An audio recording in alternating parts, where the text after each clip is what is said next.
김기원 리치고 대표님과 함께 하고 있는데요. 박종훈의 경제한방. 이제는 조금 화제를 바꿔서 정부의 부양책을 좀 평가를 해볼까 합니다. 자, 정부가 아주 급격한 속도로 규제를 풀고 있습니다. 네. 그리고 사실은 부양책이라고 할 만한 정책들도 내놨습니다. 그래서 보통 이런 경우에 정부의 기조가 바뀌고 그게 막 쌓여가다가 이제 언젠가는 집값이 올라갈 수 있기 때문에 그때 좀 잘 지켜봐야 된다 이런 네. 얘기도 있는데 네. 지금의 이 어떤 정부의 어떤 규제 완화와 부양책 어떻게 평가를 하십니까? 저는 이제 적극적으로 지금 잘 하고 있다라고 보여지고 있고요. 하지만 이 정도의 부양책으로는 본격적인 어떤 이제 턴어라운드를 시키기에는 저는 아직도 한참 모자라다라고 보고 있고요. 사실 이 정부 정책 같은 경우는 제가 이제 이것도 이제 아주 오랜 역사적인 패턴을 제가 연구를 좀 해봤는데 매우 유사합니다. 뭐냐면 부동산 시장이 이제 뭔가 이제 크래시가 생겨요. 그러면 이제 부양 정책을 합니다. 부양 정책을 하고 나서 1, 2년 후부터는 시장이 다시 돌아서요. 그리고 올라가면 또 규제 정책을 펼칩니다. 그리고 규제 정책 펼치고 4, 5년 동안 또 올라가다 4, 5년 후부터 또 흐름이 바뀌고요. 자, 근데 지금은 이제 막 규제 완화책을 이제 펼치기 시작을 했잖아요. 앞으로도 1년, 2년 동안 저는 계속 이런 패턴들이 나올 거라고 봅니다. 그리고 이 규제 완화 정책이라는 게 이제 물론 이제 지금은 사실 예상보다는 좀 더 빠르게 지금 정부에 적극적으로 대책을 하고 있지만 적극적인 부양 정책이라고 할 수 있을 정도는 아직 안 나왔어요. 그거는 뭐냐면 다주택자들, 그러니까 어떤 부동산을 뭔가 이제 어떤 투자의 수단으로 보실 수 있는 분들이 어떤 들어올 수 있는 여건이 만들어져야 되는데 아직 그런 걸 조금은 풀어놨지만 이분들이 이거 지금 기회네 하고 들어오기에는 아직도 좀 부족한 상황이다라고 저는 보고 있고요. 그렇기 때문에 앞으로 이제 부동산 시장이 점점 안 좋아지게 되면 정부는 점점 더 강력한 아마 부양 정책까지 저는 펼치지 않을까 그렇게 예상을 하고 있습니다. 그래서 이 두 가지 사실 문제점들이 딱 떠오르거든요. 그러니까 첫 번째로 제가 네. 떠오르는 걱정은 뭐냐 하면 오히려 정부가 규제를 더 풀 것이다. 네. 그리고 그중에서 부양책들이 적극적으로 나올 것이다. 이런 것들을 과거 정권에 이제 빗대어 보면 이제 지금은 그런 게 아직 안 나왔지만 어떤 특정 시점에 사면 양도세를 면제해준다. 맞습니다. 이런 식으로 나오게 되니까 네. 다들 이게 경험으로 다 기억하고 있단 말이죠. 그렇죠. 그럼 지금 사면 양도세를 특별히 면제 안 해주지만 어느 특정 시점에 산 물건에 대해서는 양도세를 면제해준다? 네. 그럼 그거 나올 때까지 기다려야 되는 거 아니야? 라는 네. 생각 때문에 오히려 이런 규제 완화를 할 것이다라는 신호만 주고 아직 제대로 된 부양책이 안 나온 그 상태에서는 다 관망하지 않겠느냐. 네. 이게 첫 번째 제가 네. 걱정이거든요. 이건 네. 어떻게 생각하십니까? 네, 맞습니다. 아마도 그렇게 될 거라고 좀 보고 있고요. 가능성이 있는 건가요? 그렇게 될 가능성이? 아마도 선수들은 네. 다 그렇게 지금 생각을 저는 선수들은. 하고 있을 거라고 생각하고 있고요. 다만 이제 그래도 조금 긍정적인 부분은 이제 특별 보금자리론처럼 그래도 이제 좀 장기간이긴 하지만 그래도 이 금리를 고정금리로 조금 시중 금리보다 좀 낮춰서 거기다 이제 소득에 대한 한도 규정을 저희 없애버렸잖아요. 그렇기 때문에 이제 혹시라도 이제 고금리에 좀 힘들어 하시는 그런 분들이 계시다라면 그래도 이제 특별 보금자리론으로 이렇게 좀 갈아타시고 하면은 조금 이제 이자에 대한 좀 부담이 줄어들 수는 있기 때문에 그런 부분들은 아무래도 조금은 좀 그래도 도움이 되지 않을까. 하지만 뭔가 부동산 시장을 다시 좀 최소한 하락을 멈추기까지만 하는 이런 역할도 하기에는 아직은 좀 많이 부족하다고 보여집니다. 그렇죠. 예전에 과거에 생각해보면 훨씬 더 적극적인 부양책들이 네, 맞습니다. 이게 가격이 이래도 떨어지고 저래도 떨어지면 진짜 어마어마한 부양책 패키지가 나오잖아요. 맞습니다. 뭐 심지어 과거에 이명박 정부 때 뭐 한 해 부동산 가격 끌어올리려고 네. 뭐 부동산 부양책이 뭐 10번이 나왔네, 20번이 나왔네. 이럴 맞아요. 때 보면 네. 점점 더 완화됐단 말이죠. 그럼요.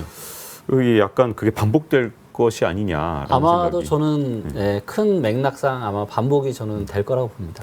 또 한 가지 이제 반대쪽 측면의 이제 걱정입니다. 지금 말씀드렸던 걱정하고 뭐냐면 이번에는 거꾸로 아니 그러잖아도 우리가 진짜 빚더미로 집을 사갖고 이렇게 문제가 됐는데 지금 네. 정부에서 나오는 정책들 다 이렇게 저 하나하나 해부해 보면 결국 같은 정책이거든요. 빚내서 더 많은 집을 사세요. 지금 아직까지 빚 안 내신 분들 더 많이 내가 지금 빚내게 도와드릴 테니까 네. 더 많이 집을 사세요. 이게 문제점은 이제 뭐 단기적으로 이런 어떤 고금리 시대가 끝나면 정부 정책이 이제 잘 그 위기를 넘긴 정책으로 평가를 받을 수도 있지만 네. 그게 아니라 우리 예상과 달리 막 맞아요. 1년, 2년, 3년 이렇게 막 그렇죠. 늦어지면 맞습니다. 오히려 더 많은 사람을 영끌의 세계로 끌어들여서 더 위험하게 만드는 게 아니냐. 이렇게 정반대 측면으로도 약간 걱정이 되거든요. 아, 네, 맞습니다. 이제 이 부분은 이제 우리 박종훈 기자님께서도 이제 종종 하시는 말씀이잖아요. 지금 이제 전 세계의 큰 어떻게 보면 판 자체가 지금 바뀌고 있고 자칫 잘못했다가는 지금 뭐 많은 분들은 이제 내년에 뭐 한 5% 초반까지 금리 인상 하다가 말 거고 뭐 내릴 거다. 이런 전망도 있지만 그렇게 되지 않을 가능성도 꽤 있잖아요. 그래서 우리가 예상하는 거 이상으로 굉장히 고금리가 오랜 기간 또 유지가 될 수도 있거든요. 만약에 그리고 이런 시나리오가 나타난다고 한다라면은 아무리 정부에서 이런 부양 정책을 하고 그런 정책들이 나와도 부동산 시장이 다시 바닥을 치고 본격적인 대세 상승으로 가기까지는 저는 상당히 요원할 수 있고 저도 개인적으로 이 시나리오를 제일 염려하고 있습니다. 아, 정말로 만에 하나라도 이런 시나리오로 가게 된다. 그러면 아, 그때는 정말로 정말 상상하기도 힘들 정도로 이 고통받는 개인, 기업, 또 이로 인해서 정부도 이제 재정 상태가 너무 안 좋아질 거고요. 그러면 진짜 모두가 다 가난해지는 이런 또 시기가 될 수 있고 그때는 위너는 오직 한 사람이겠죠. 현금 갖고 있는. 아, 네. 예, 현금만 갖고 있는 그 개인이나 기업만 아마 위너가 될 텐데 아, 사실 이런 시나리오는 좀 안 왔으면 하는 게 제 마음 바람입니다. 네. 그러면 이제 뭐 아직 좀 섣부르지만 조금 너무 이른 감이 있지만 이런 예측하는 것 자체가 네. 그 반등의 시기는 네. 일단은 어떻게 어느 정도로 보고 계신지가 좀 궁금해지거든요. 아, 네. 이 최악의 이 시나리오를 일단 제외하고 그래도 많은 분들이 예상하는 것처럼 그래도 경기 침체가 너무 심해지면 이대로 그냥 두지는 않을 거다. 우리가 살아야 되기 때문에. 그래서 최소한 금리 인상이 멈추거나 금리 인하가 된다는 그런 전제하에 말씀을 드리면 일단 수도권은 빨라도 2014년 하반기 정도 생각하고 있고 아마도 2025년 어느 즈음이 되지 않을까. 2024년 하반기고 2025년 그 네, 정도. 그 정도 네. 보고 있고 일부 지방의 경우는 조금 다릅니다. 또 이게 저 지역에 따라 좀 예, 편차가 지역에 있나 따라 보군요. 이제 사이클이 부동산 시장의 사이클이 다 다른데요. 자, 이제 충북의 이 실거래가 이 캔들 차트 데이터를 한번 보시면 네. 충북은 이제 평당 600만 원을 2014년에 찍었습니다. 그러다가 이제 한 평당 한 500 초반까지 내려왔다가 이제 2020년부터 본격적으로 올라가기 시작해서 700 한 중반 비슷하게 갔다가 다시 지금 600 초반까지 떨어졌어요. 네. 즉 이 가격은 언제 가격이냐면 2014, 15년 가격이에요. 근데 여기서 더 떨어질 거라고 봅니다, 저는. 네. 2013년이 워낙 부지가 안 좋기 때문에. 그럼 어디까지 떨어질 수 있냐면 평당 500 초반까지 떨어질 수 있어요. 네. 그럼 이 가격은 언제적 가격이냐면요. 2011, 12년 가격이에요. 아유, 야, 이건 완전히 물론 우리나라 부동산 시장이 이렇게 뜨겁게 달아오르기 전 가격이라고 볼 수 있겠네요. 그렇죠. 네. 그리고 다들 아시겠지만 지금은 2010년대 초반이랑은 달리 아파트를 짓는 원가가 매우 비싸졌어요. 그렇죠. 자, 그리고 또 한 가지 좀 충북에 계신 분들에게 제가 희망을 드리고자 하나의 데이터를 좀 더 보여드리면 네. 여기 이제 부동산에서 이제 일자리가 영향을 미치는 게 굉장히 중요한데요. 최근 1년 동안 대한민국에서 시도 기준으로 어디가 일자리가 가장 많이 늘어나면요. 네. 보시는 것처럼 충북입니다. 오, 일자리가 진짜 많이 네, 늘어났네요. 서울도 아니고 경기도도 아니고요. 네. 충북이 지난 1년 동안 일자리가 5%가 넘게 증가해서 전국 1등이에요. 네. 네. 경기도도 이제 2.8% 4등이고요. 네. 즉 충북 같은 경우는 일자리가 전국에서 가장 많이 늘고 있고 여기서 조금만 가격이 조금만 더 내려오면 상당히 이제 메리트 있는 가격대까지 올 수 있다라고 보여지고 있거든요. 네. 그래서 이건 지역 따라 조금씩 다른데 지금 상당수 지방 지역들은 이런 모습과 유사해요. 네. 그래서 일부 지방 지역은 2013년 말 정도 그때쯤에는 상당히 메리트 있는 내 집 마련 기회가 올 수도 있지 않을까 그렇게 데이터로 판단이 됩니다. 네. 자, 이렇게 지역별로도 차이가 나지만 또 하나는 이제 아파트를 사더라도 방식이 여러 가지가 있잖아요. 네. 뭐 미분양을 노린다든가 네. 아니면 경매를 한다든가 이런 부분이 있을 것 같은데 먼저 미분양 부분부터 좀 살펴보면 네. 이렇게 뭐 미분양이 있으면 조금 이렇게 혜택도 주면서 이렇게 또 네, 그렇죠. 뭐 할 수 있는 방법도 네. 좀 생기잖아요. 네. 그럼 앞으로 이제 내년에 네. 부동산 침체기가 계속된다. 그러면 미분양 같은 걸 좀 따라다니면서 확인하고 이렇게 할 필요가 있는 건지 아니면 네. 미분양 무시하는 게 맞는 건지 어떻게 하는 게 더 좋을까요? 저는 개인적으로 미분양을 사시는 거를 저는 추천을 합니다. 예, 왜냐하면 지금 이제 부동산 관련 기업들도 굉장히 안 좋은 소식들이 조금씩 나오고 있잖아요. 제일 문제가 뭐냐면, 그러니까 뭐 예를 들면 삼성전자의 재고로 따지면 건설회사의 재고는 미분양이거든요. 예. 그렇죠. 근데 이 미분양이 계속 쌓이면 건설회사들이 위험해질 수 있어요.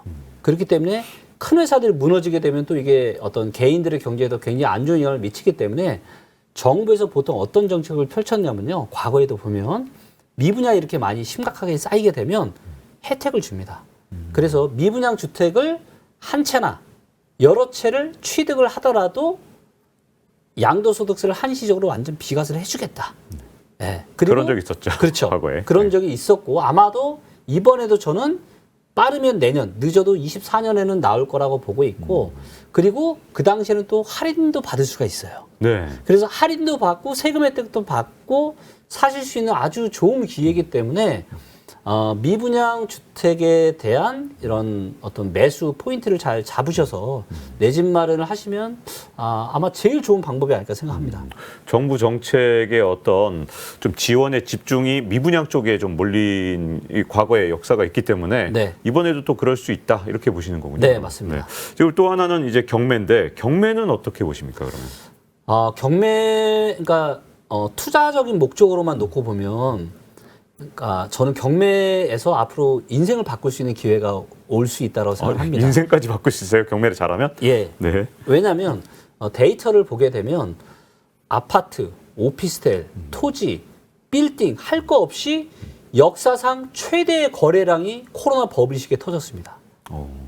그리고 그때는 금리가 너무 쌌잖아요. 네. 그래서 초저금리에 대출을 끌어다가 아파트, 오피스텔, 토지, 빌딩 다 산 거죠. 근데 지금 대출 이자 부담이 2배 이상씩 늘어나고 있잖아요. 그렇기 때문에 지금 경매가 늘고 있고 23년에는 훨씬 더 많이 늘 겁니다. 그래서 투자 목적으로만 따지면 23년 연말부터 24년, 25년은 저는 경매의 황금 시대가 열릴 거라고 봐요. 근데 현실적인 측면에서 경매의 가장 큰 난관은 뭐냐면요. 명도를 해야 돼요. 근데 문제는 뭐냐면 이 명도를 해야 되는 분들이 코로나 이 버블 시기에 영끌을 해서 사신 분들이잖아요. 이게 쉬운 일은 아니군요. 그건 진짜 심리적으로 그러니까 너무 어떻게 힘들 것 보면 같아요. 이분들의 그런 걸 다 하고 이게 명도를 해야 되는데 저는 솔직히 못할 것 같거든요. 네. 이거 쉽지 않을 것 돈이 같습니다. 되고 안 되고의 문제가 아니라 이거를 못할 것 같아요. 마음이 네. 아파서. 네. 어려운 점이 또 여러 가지 부분들이 좀 있는 것 같은데요. 근데 이제 중요한 건 이제 앞으로 어떻게 대응을 하느냐. 이제 시장에서 이제 하락폭들이 많은 상태에서 많은 분들이 지금 집을 계속 갖고 있어도 되는 건지 아니면 이미 그러니까 뭐 좀 시기가 매도의 시기는 끝났기 때문에 좀 기다려야 되는 시기냐 아니면 지금이라도 좀 정리를 해야 되는 시기냐 하는 분들이 지금 아주 묘한 시기가 지금 연말에 펼쳐진 것 같은데요. 네. 내년 초에는 또 어떤 판단을 해 나가야 될까요? 그러니까 이게 사실 참 부동산이 무서운 게 뭐냐면은 여러분들이 이제 아마 많은 분들이 아마 깨닫고 계실 겁니다. 부동산은요 절대 안전자산이 아니에요. 부동산은 어쩌면 주식보다 훨씬 더 위험한 가장 큰 위험 자산입니다. 예를 들면 지금 코로나 버블 시기에 내 집 마련은 언제나 옳다라는 이 논리로 만약에 영끌에서 내 집 마련 하신 분들은 지금 어떻게 됐을까요? 본인이 모아놓은 자산 거의 다 지금 몇 억이 다 날아갔을 거고요. 대출 이자 때문에 지금 하루하루가 매우 힘드실 거예요. 그러니까 그냥 내 집 마련 하나 해보겠다는 그런 자그마한 소망이 나락으로 지금 떨어뜨릴 수도 있는 이런 일들이 지금 벌어지고 있는 거거든요. 그렇기 때문에 부동산은 그러니까 이게 뭐냐면 한번 이렇게 오르다가 한번 내리잖아요. 내리면 아예 팔리질 않아요. 그렇기 때문에 부동산은 반드시 부동산에 대한 의사결정 매도에 대한 의사결정을 올라가는 중간에 하셔야 됩니다. 그리고 지금 같은 상황은 거의 아예 거래량이 거의 없거든요. 아무도 쳐다보지 않아요. 왜? 이런 거죠. 오늘보다 내일 가격이 더 쌀 건데 왜 지금 사? 그렇죠. 살 수 있는 여유가 있어도 지금은 가격의 급락세가 이미 시작이 되었기 때문에 아무도 지금 돈이 있어도 안 살려고 한단 말이죠. 더 싸게 하려고 하기 때문에. 그래서 지금은 집을 갖고 계신 분들은 제가 보기엔 어떤 선택을 할 수 있는 그런 상황이 안 됩니다. 결국에는 버틸 수밖에 없어요. 버틸 수밖에 없으시고, 그래서 이런 혹시라도 특별 보금자리론으로 갈아타실 수 있어서 대출에 대한 월 상환 부담을 줄이실 수 있다면 최대한 그런 선택을 하시고, 그 다음에 소비 줄이시고, 그 다음에 조금이라도 현금을 좀 더 이렇게 채굴 하시고 모아가실 수 있는 부분들이 있다면 부업이라도 하셔서 그렇게 해서 이 힘든 시기를 저는 버텨나가셔야 된다라고 생각합니다. 이 좀 어려운 시기가 앞으로 올까봐 참 걱정되는데요. 아마 부동산 뭐 집을 갖고 계신 분도, 그다음에 지금 현재 갖고 있지 않은 분들도 이 경기 자체가 부동산 때문에 안 좋아지면 네. 혹시라도 이제 똑같이 다 어려움을 겪을까봐 그게 그렇죠. 참 걱정인 네, 것 맞습니다. 같습니다.